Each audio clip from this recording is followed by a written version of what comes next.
Magandang gabi mga kapuso, narito na po tayo sa episode 22 ng Widow's War, July 30, araw ng Martes. Nagulat nga tong si George no dahil kilala pala siya nito ni Beatrice Royales at pinakilala nga sa kanya itong pamangkin niya na si Louie Castor. Matagal na raw niyang kakilala tong si Basil Palacios at marami raw siyang alam tungkol dito. Samantala ito namang si Sam ay nahuli siya ni Jericho na nasa kusina. Tinanong siya kung bakit anong ginagawa nito. Sabi naman ni Sam, meron daw daga sa loob ng kwarto niya kaya kailangan niya ng pamatay dito. So tinanong niya si Jericho kung anong ginagawa nito. Sabi niya, hinahanap daw niya si Ma'am Rebecca para painumin daw niya ng gamot. Ngunit sabi naman ni Jericho na siya na daw ang bahala na kumuha ng mga pampatay sa daga. Ngunit pinigilan siya ni Sam. Samantala ito namang si Ruth na nanay ni George ay nagkaroon tuloy ng hinala na baka siya ang babae ni Basil. Samantala bilang sumingit itong si Edward at sinabi niya meron na raw siyang hinala kung sino ang babae ni Basil. Samantala nalimutan ni Sam na kunin yung pamatay dun sa daga at tinawag siya ni Jericho na sabi, "Ma'am, nalimutan niyo po." Ngayon nung kunwari kukunin na nga ni Sam yung pampatay sa daga, yung lason, biglang umalis si Jericho at hindi na nga ito kinuha ni Sam. Hindi na nga niya tinuloy dahil nga nahuli na nga siya nito. Samantala, ikinuwento nga ni Edward na nakita raw niya doon sa may tulay na magkasama itong si Basil sa si Sam, masinsinan na nagkakausap.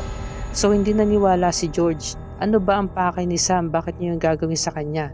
Ate, nakita ko na hinawakan ni Kuya Basil yung tiyan ni Ate Sam.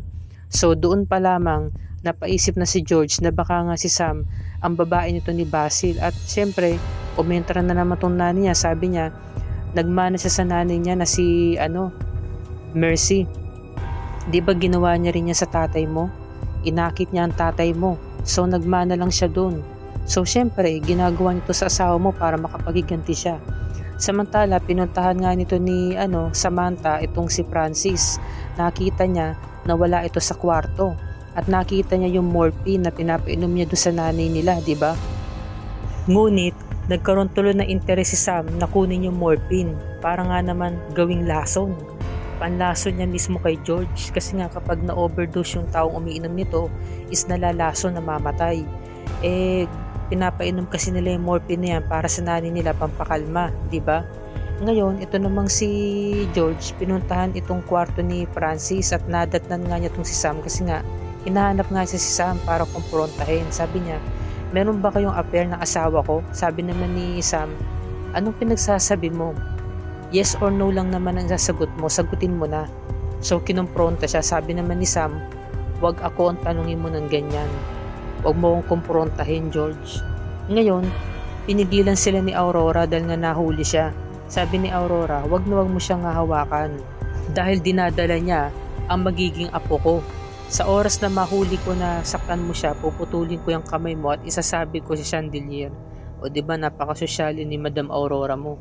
So nagkaroon siya ng concern kay Sam. Sabi niya, are you okay? Nasaktan ka ba? Hindi po.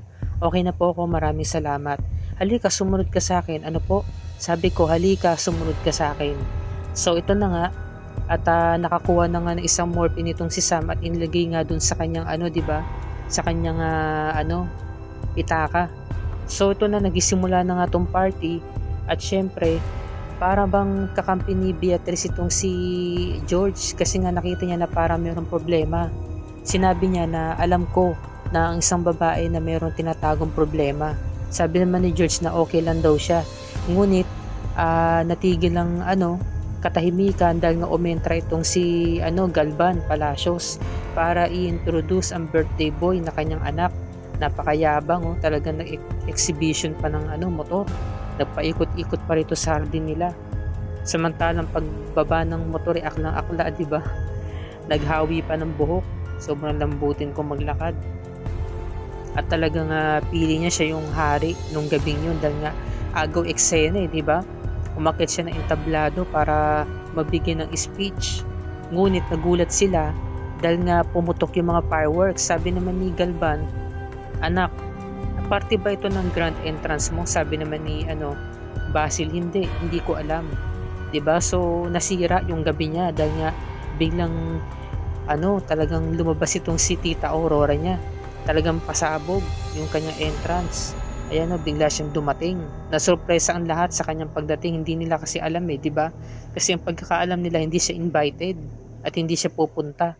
Ngayon sabi ng mga tauhan ng Palacios Estate, sabi, talagang bongga talagang datingan nito ni Ma'am Aurora, talagang pasabog.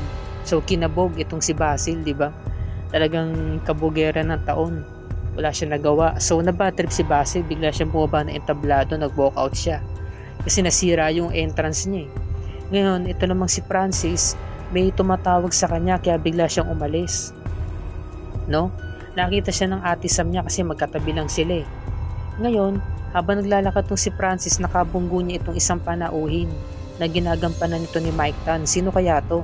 Ano kaya ang pangalan niya rito? Ano kaya ang papel niya rito? Siya kaya tong karelasyon ni Basil? Humingi siya agad ng tawad, di ba? Bilang professional din naman sila parehas. So, pumunta na nga itong sa party, itong si Mike Tan.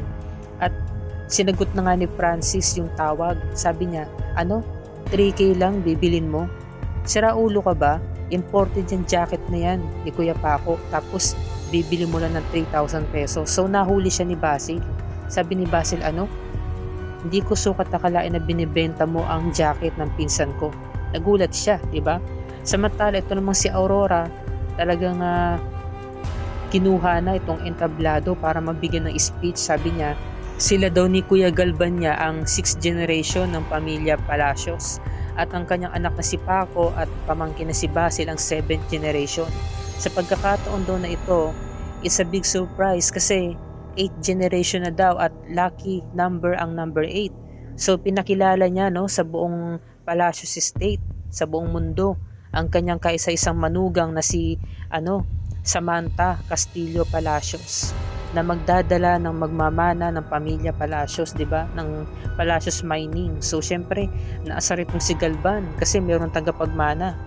At talagang nagulat nga itong si Sophia din dahil apektado rin siya, di ba? Lalong-lalo na nga itong si George kasi nga tuloy na nga siya mawawala ng papel sa pamilya. At nag-walk out nga siya, hindi niya nakinaya dahil nga bukod sa naunahan na nga siya magbuntis nito, pinakilala pa, pinagmalaki pa siya ni Aurora, di ba? Bilang tagapagdala ng magiging tagapagmana in the future ng pamilya Palacios. So nagbeso sila dito at naghawak pa ng kamay habang sila pinapalakpakan. Ngayon sumunod na nga itong si Edward sa si Ruth para sundan itong si George. Samantalang si George talaga naghihimutok, umiiyak siya, dinadamdam niya yung sakit na kanyang nararamdaman, no? Ngayon, kinomport siya ng mama niya, sabi niya, anak, nandito ka lang pala, itigil mo na yung pag-iinom dahil hindi ka mabubuntis niyan. Nay, di ba sinabi ko naman sa'yo na hindi na ako magbubuntis? So narinig siya ni Beatrice. Ito talaga si Beatrice, talaga napakamarites simula pa noon sa royal blood. So alam ko na ang sikreto mo, sabi ni Beatrice, di ba? So kilala ko si Basil, hindi kanya ipagpapalit kasi tinanong siya ni George kung ipagpapalit ba siya ni Basil. Sabi ni Beatrice, huwag kang mag-alala. Si Basil kung magmahal ay napaka-deep, diba? Deeper daw. Seryoso siya at loyal. Samantala ito namang si Sophia, nilapit niya si Louie Castor. Kamusta? Anong ginagawa mo rito? Nandito ko para kay tita, Beatrice. Ikaw, akala ko pa magkagalit kayo ng kuya mo. Oo, nandito ako para asarin siya the whole night. Kaya nagstay ako dito. So nakita sila ni Edward, diba? Ito naman si Edward nagselos kasi nga nalove at first sight siya kay Sophia, diba? Nagkagusto siya rito.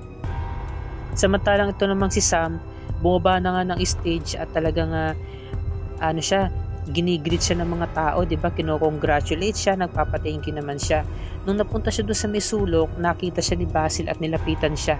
Sabi niya, ang kapal na mukha mong umakyat ng stage para ipakilala ni Tita Aurora. Ngayon, pinangunahan na agad siya ni Sam. Sabi ni Sam, huwag mong ilabas yung video. Give me one thing reason para gawin ko yun. Sabi, dahil ngayong gabi, mamamatay na si George. So, ipinakita niya kay Basil yung lason. Diba? Nasa loob ng kanyang pitaka na bag. So, sabi ni Basil, that's a poison. Ngayon, biglang dumating itong si George kasama nga itong si Beatrice. Nagkakapan sila, nagbeso. So, happy birthday, Basil, the birthday boy.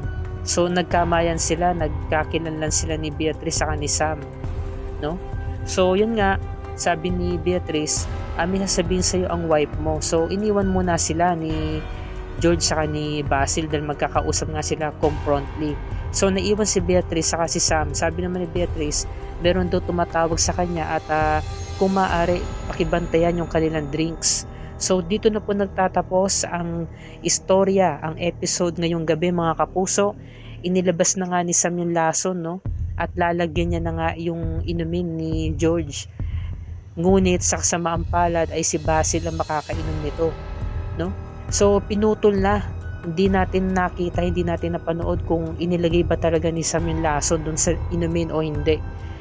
Kaya pakatutukan natin ang episode 23 ngayon darating na Miyerkules dito lamang sa Widow's War mga kapuso. At kung bago ka pa lamang sa akin channel, please like this video at i-share mo ito sa iyong social media platforms at i-click ang bell icon at subscribe button. At maraming salamat po sa inyong panonood. Magandang gabi and God bless sa inyong lahat.